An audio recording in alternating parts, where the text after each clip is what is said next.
for inviting me back. Thank the Cambridge team for inviting me back to Russia. And thank all of you for coming. Some of you from a distance, I've heard. Some of you from the school here. And some of you didn't have traffic problems today, perhaps, like yesterday. Okay? This is my third time in this room. I think I was here not last year for sure, and then a few years ago, okay? And I actually live in France, okay? I'm an American living in France, working for Cambridge University Press. And the French always say, never twice without thrice, okay? In English, of course, we say third time is the charm, okay? So I hope the third time will be charming also. Do you have an expression in Russian that's something like that? And how does that translate? Ah, that's okay. Yeah. Okay. I like to have a theme song for my session, and that was Stevie Wonder. Okay, you've heard of Stevie Wonder, I hope. And it's a song called "The Higher Ground." There's a reason for that. We'll get to the end. At the end. The first reason, though, is if you know the song, you probably don't know the lyrics, but part of it is teachers keep on teaching. Students keep on learning. Let's take them to the higher ground.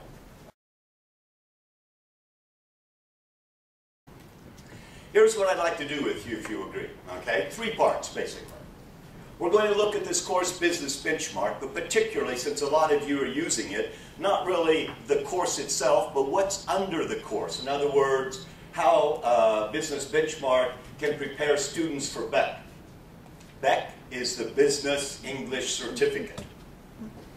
We're also going to look a little bit at corpus-informed materials for academic and professional English. We're going to finish then with a discussion, a 15-20-minute panel discussion, roundtable discussion, where you can ask the panelists up there, not me, then it'll be over to the local specialists, some questions about preparing for exams, professional exams, academic exams. Okay? That'll be the very end, but we'll also have to answer this question, B2 or not B2. Is that the question? Okay? That's my game plan, my agenda. Is that okay?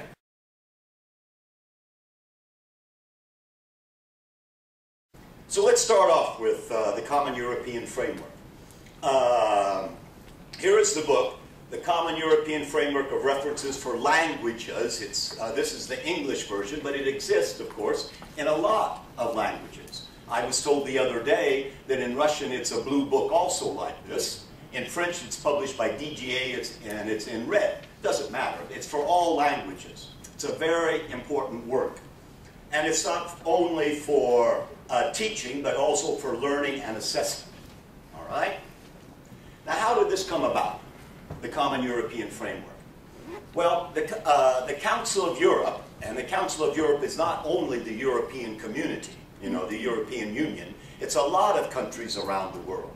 And the Council of Europe is actually takes place, their headquarters are in Strasbourg, if you prefer, in France, on the French-German border. And so at the beginning, the Council of Europe got a lot of language specialists together, Dr. John Trinh, Dr. Brian North, and they were looking at this mountain of language, and how can we organize this into something that will be good for teaching, learning, and assessment. And here's what happened. Probably the worst joke, but hopefully it'll be a good joke about the Common European Framework. So what they did was they put a lot of pieces of paper on the conference table. And on these pieces of paper were various what we call now can-do statements, language competences. Okay? And so they're all sitting around very seriously, and one lady picks up a can-do statement and she looks at it and she says, asks the colleagues, B2 or not B2? That is the question. Oh, that usually gets a smile or a laugh. You know your Shakespeare, right? To be or not to be, that is the question.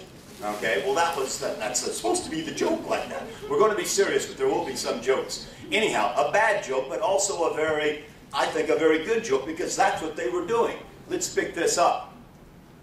Can write a letter of application for a job.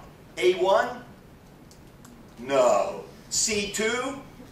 No. Maybe B1, B2. Let's try another one. Okay? Can participate in a meeting or a seminar and express his or her opinions.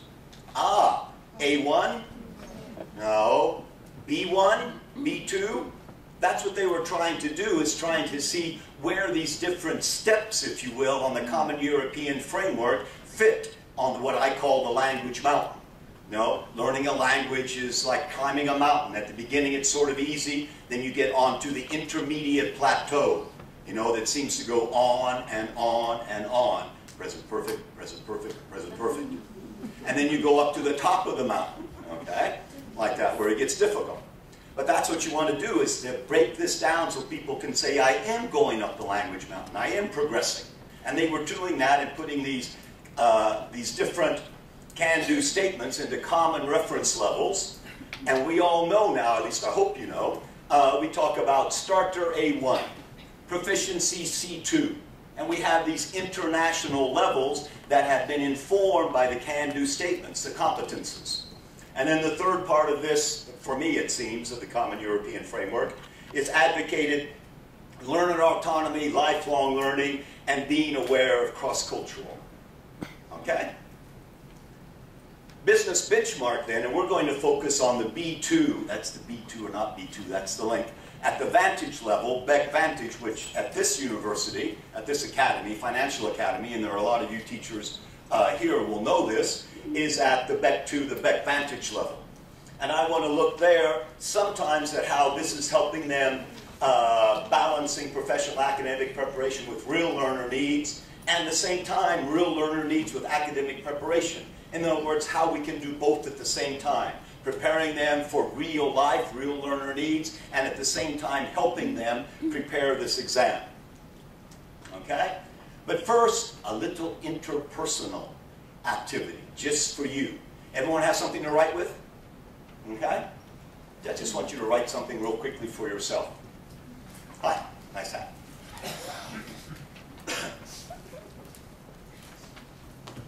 Business benchmark. Well, what does benchmark mean? Would you just write down your definition? What is a benchmark? Okay. Everyone have something down?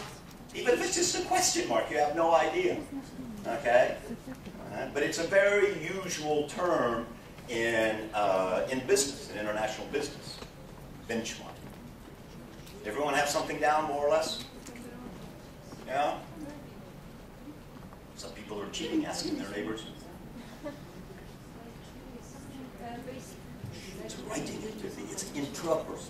It's supposed to be. Okay. So let's do a business benchmark activity, and now I'm going to let you talk with the person next to you. Some of you want to talk like that, okay? Like that. I'm going to be using examples from the third unit, which is on human resources. It's a modular course. First of all, we're going to look at an exercise, and we're going to try and see, is this business English? Is this going to help them with the real life out there? Then we'll come back, and is this preparing them for Beck? All right. We'll see how it's informed by the CEF. I think there's one more. No, there isn't. All right. And we'll see how this is informed by the Common European Framework. Okay? That's what we're going to do. Do you know the person sitting next to you yet? No? Well, you're going to meet a new person, or maybe a colleague like that. Here's how it starts. This is on human resources, and on letters of inquiry and applications, and the warming activity for the students to get into the topic is getting started, work in small groups, and discuss the following. What I'd like you to do is to think of your students, not you, although, not you, but think of your students, what you think they would say about this question. For them, what would make a company organization a great place to work? Because if I understand correctly, you're dealing in the university with students who are going to go out and work in English. So what is going to be important for them, do you think? We could pre-teach some of the vocabulary or test to see if they know it, but I'm assuming that you all know it. Okay? And we could also give them some interaction language, you know, just some tags that they can use to fill in that vocabulary. But again, you don't need that, okay? Anyhow, let's look real quickly down here. That shouldn't be a problem. Good working atmosphere, that's clear to everybody? Yeah, okay. Promotion, that's clear. Perks and benefits, a perk is an extra. You know, something that's extra. For example, like a car, a mobile phone. Turn off your mobile phones now. Salary and opportunities to travel. So think of your students, just a quick couple of minutes pair work activity. What do you think for them is going to be, is going to signify a great place to work? Okay? A little pair work activity. Okay? You don't have to write now. Now you can speak with someone.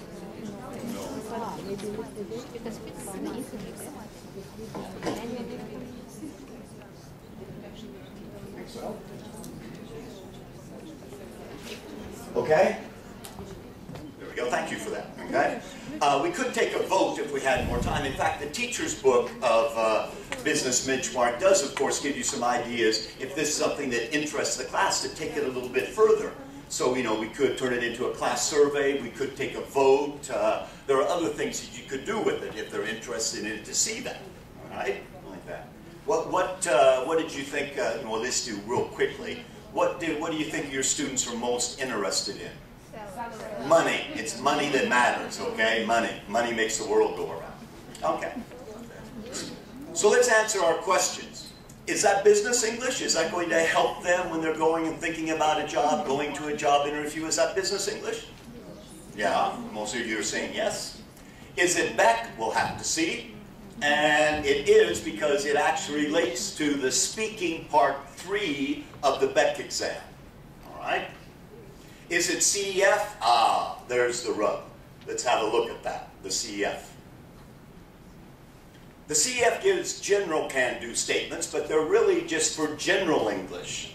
So the editors and authors of Business Benchmark looked at something from ALTI, which have taken those general English statements down into a work situation. ALTI is the Associated Language Testers of Europe. Okay? Cambridge ESOL, Cervantes Institute, Alliance Française, and they've taken them in the different languages and put those general English into a work situation. All right? And here we have, or listening and speaking is what you were doing there, is this.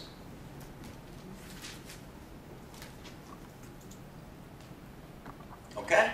Testing that. See, that's what they have to be able to do. But we're still not down. That's a general statement. So let's go down, yeah, exactly. Let's go down even further and look then at the National Center for Languages in the UK actually put this and broke that down to a number of statements that are accessible to students in and work situation, can be used by work situation and by employers. Okay? All work activities, skill strategies, important to register. If you're just talking with a friend, right, if you're just talking as you were here, very informal. You go to a job interview, and it's a very typical thing that happens in job interviews, you know, that the person who's interviewed would say, so, what for you would make a great place to work? And if you're talking, if I'm the potential employer, she's not looking at me, if I'm the potential employer, you're the potential employee, you're going to talk to me differently, right? The register, seeing if they can do register. And also a level of language competence. Okay? And also functional language, interrupting, okay? Asking someone to repeat themselves. If I talk too fast and we're in a job interview and she's nervous or something, she's going to think, I didn't exactly understand. How much did you say you were going to pay? You know, repeat that, okay? We can incorporate the CEF into our syllabus then. Business Benchmark Upper Intermediate at the Beck Vantage B2 level is covering these modules, okay? Starting up a new business activity like Natasha's daughter's doing. Just started this, technologies and customer relations. And each of those then is broken down into the main 4 skills each module. Reading, listening, writing, speaking, and the units will reflect to that. At the same time, not forgetting that the CEF can-do statements, the skills, bringing in the vocabulary and the grammar for it. Okay? So, there was our activity that we did. And now let's see how the CEF and these ALTI work statements are actually informing that, so that what we're actually practicing and preparing in class is preparing them for the real world. Then we'll go see if actually BEC, the Business English Certificate, is actually testing that at the same time. You get the idea? See if we can do both at the same time. Of course, says the lady. Of course, I get it right away. Okay? In this one, what the ALTI work statement, CEF inform, would be that one and that one. Okay? That's what they should be able to do at a B2 level in a work situation. This unit continues then with something on reading, giving them an actual authentic thing about a company named EMI, okay, asking them to read something about it, and then testing, and then seeing if they can actually do, well, understand factual information, overall meaning, there we go. In other words, skimming for the overall meaning, and actually then also scanning to get relevant details. So these sub-skills of reading then are being practiced in the class, skimming and scanning, looking for vocabulary. Listening also, remember we're covering all 4 skills. Listening then, we're going to listen, we're in the same situation, job applications, interviews and all that. Some people talking about their company and or what makes it a great place to work. So we're following up and recycling that vocabulary that we already presented and trying to keep them in the same topic. And then for listening, that they can do this, different types of things. And also when instructions or advice. Now some of you had problems with my instructions or my advice. I said it was a writing activity. You didn't want to do that, okay? But just to see if they could do that in a seminar or in a work situation. Continue then with writing, so we're covering all 4 skills, and logically would be something to do in writing that after talking about what would be a good place to work, seeing some people talk, hearing some people talk about places to work, well then actually doing in a student situation, writing a letter of application. Do you do this with your students? I'm sure. They read job adverts and then they go to a job, write a job application. Yeah. Anyhow, you can type it. And so we're doing this, but at the same time, this is what the ALTI CEF informed statements is. They can deal with these letters like this, okay, and they can understand inquiries or requests, all right? And then finally, different expressions, structure, factual, advice, and express opinions.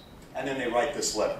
So we're practicing all 4 skills, preparing them, hopefully, for the real world out there, okay? So real learner needs. And then they write this thing, business correspondence, various lengths, style of writing to the subject and the readers. And there's an example. Okay.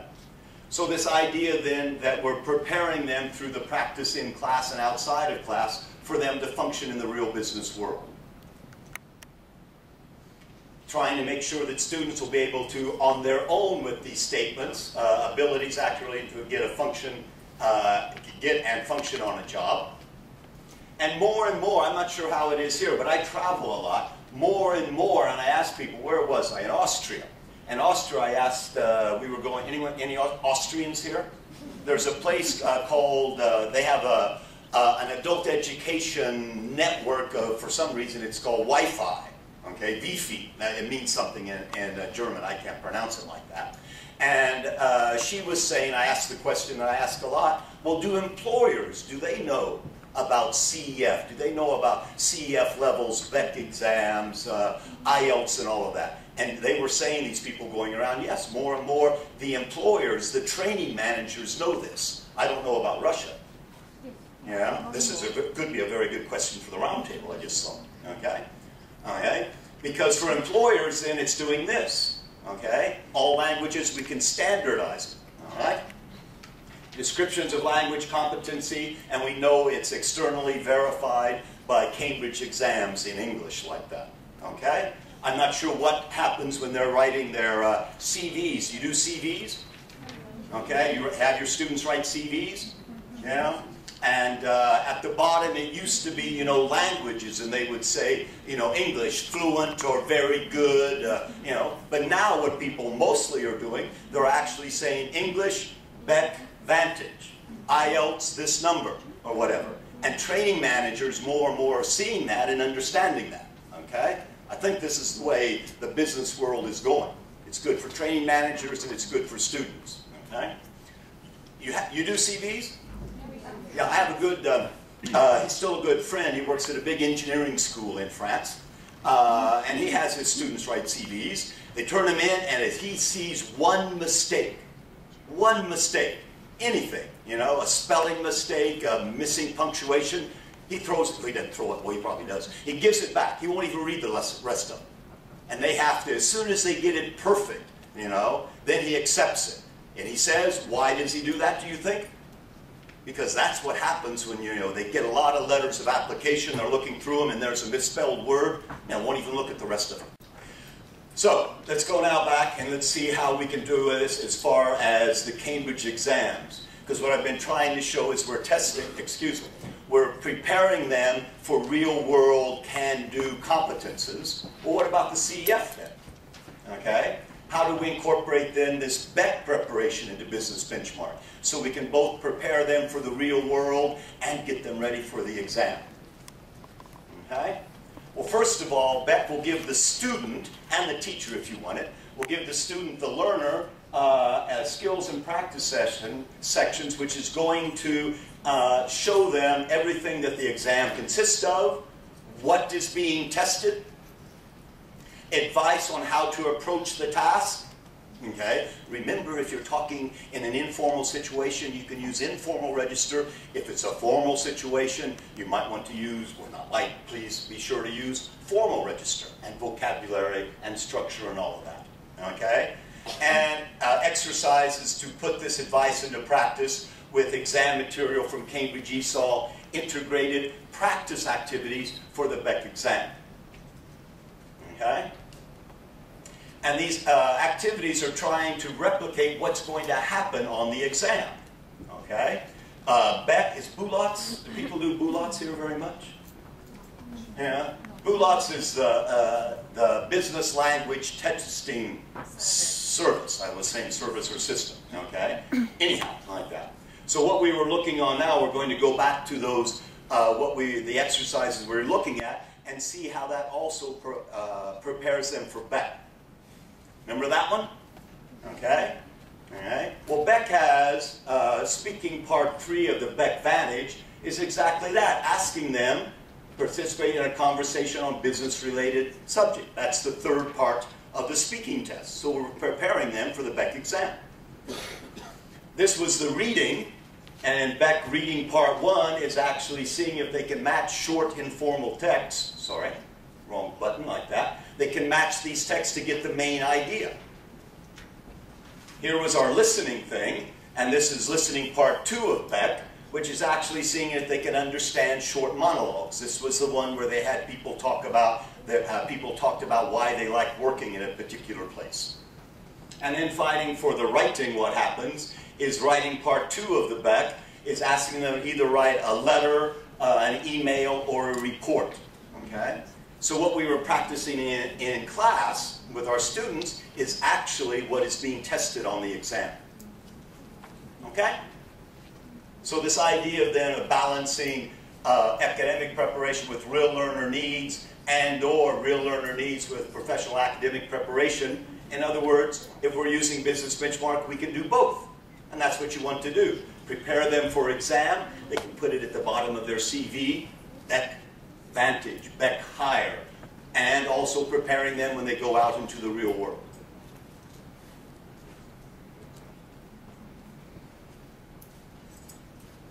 That's one of the reasons I chose that Stevie Wonder song, because we're talking about B2 level, but also some of you might want to take them to the higher ground of C1. That's what Beck Higher does. Okay? Benchmark, you can see what your definition is. I took these definitions from the Cambridge Dictionary. Well, as a noun, a benchmark is that. Okay? Often people talk about the benchmark price of a barrel of oil, okay? And it's also used as a verb. We're going to benchmark our company in relation to another company that's the highest standard, okay? You can see that, of an accepted standard, all right? So this idea of business benchmark then, trying to set the standard, the benchmark for business English, because it's preparing them for real learner needs and at the same time helping them prepare better.